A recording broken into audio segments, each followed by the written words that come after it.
J'ai quitté la maison de ma mère avec ma sœur de 11 ans pour aller vivre chez notre tante, le temps que nos parents tentent de se réconcilier. Mes parents étaient divorcés depuis 8 ans et au début, c'était plus facile car mon père habitait tout près et prenait le temps de s'occuper de nous malgré leurs désaccords.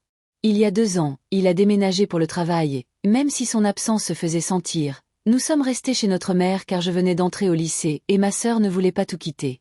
Tout allait bien pendant un temps, mais ensuite, maman a commencé à fréquenter un homme nommé Kyle, de 10 ans son cadet, père de 2 enfants d'union précédente, et tout a basculé.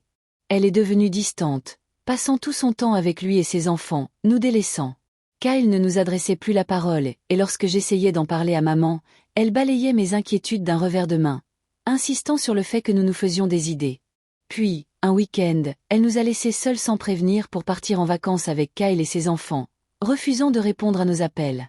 Furieuse, j'ai fini par appeler papa et lui expliquer toute l'histoire, non seulement l'incident, mais aussi la façon dont Kyle nous traitait et comment maman le privilégiait à ses propres filles.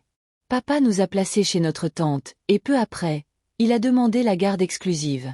Maman était contrariée, mais il est vite devenu évident que sa principale préoccupation était de perdre sa pension alimentaire. Elle me l'a avoué, et même si je me suis sentie coupable au début, j'ai compris qu'elle avait choisi l'argent et sa nouvelle relation plutôt que nous. Elle a essayé de m'appeler à plusieurs reprises, me forçant à prendre son parti, mais j'ai refusé et je l'ai bloquée. Lorsqu'elle s'est présentée à l'improviste chez notre tante, elle a exigé que nous témoignions en sa faveur si l'affaire allait au tribunal, menaçant de ne plus jamais nous revoir si elle perdait. J'ai enregistré la conversation et l'ai envoyée à papa, certaine qu'elle perdrait.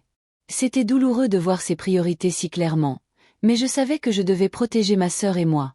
Finalement, l'affaire est allée au tribunal, et peu après, maman a décidé qu'elle ne voulait plus de la garde, probablement sous l'influence de Kyle, et a accepté de coopérer avec papa. La bataille juridique était terminée, et bien que notre relation avec maman soit irrémédiablement brisée, ma sœur et moi ressentions enfin un soulagement.